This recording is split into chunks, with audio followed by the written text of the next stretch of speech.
Welcome students. Theorem से related हमारा ये प्रॉब्लम है। इसमें इस तरह से है कि हमारे पास दो सर्कल्स हैं जो कि आपस में कॉन्ग्रुएंट हैं और ये सर्कल्स आपस में इंटरसेक्ट करें जी ए पॉइंट पे और बी पॉइंट पे, जैसा कि हमें नज़र आ रहा है। और प्लस इसमें जो इन्फॉर्मेशन हमें बताई जा रही है वो ये है कि अगर हम एक एक लाइन सेगमेंट ड्रॉ करते हैं जो कि यहाँ पर अगर आप देखें तो जो बी पॉइंट से इन सर्कल्स जैसे आपस में इंटरसेक्ट कर रहे हैं ए पॉइंट और बी पॉइंट पे, तो हमने कहा बी पॉइंट से एक ऐसी लाइन सेगमेंट ड्रॉ की जाए जो कि दो सर्कल्स के पॉइंट्स को ज्वाइन करने से बन रही। जैसे सी जो है ये बेसिकली उस सर्कल का पॉइंट है जिसका सेंटर पी है, जबकि डी उस सर्कल का पॉइंट है जिसका सेंटर क्यू है।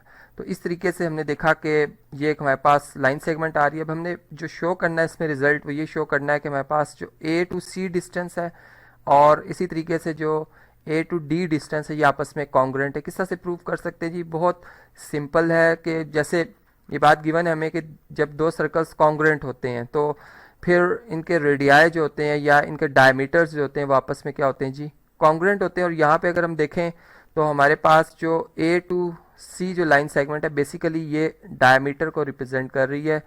चलिए इसको मैं डायमीटर ऑफ सर्कल वन से रिप्रेजेंट कर लेता हूँ। और इसी तरीके से अगर हम ए डी को देखें तो ये भी रेडियस का डबल यानी डायमीटर ही है और सर्कल टू का ये डायमीटर है। चूंकि सर्कल्स कॉन्ग्रुएंट हैं तो इसका मतलब है कि इनके रेडियाई आपस में इक्वल हैं और इनके डायमीटर्स भी आपस में क्या होंगे जी? इक्वल होंगे। तो यहाँ से फिर हम ये रिज़ल्ट लिख लेंगे और साथ ही जो हमने प्रूव करना था कि फिर हमारे पास जो ए टू सी डिस्टेंस है ये कॉन्ग्रुएंट है जी ए टू डी डिस्टेंस के, वो यहाँ पे इस तरह से प्रूव हो जाता। तो हमने समझा कि किस तरह से हमने सर्कल्स की डेफिनेशन को इस प्रॉब्लम पे अप्लाई किया और फिर इसका जो रिज़ल्ट था उसको हमने प्रूव किया।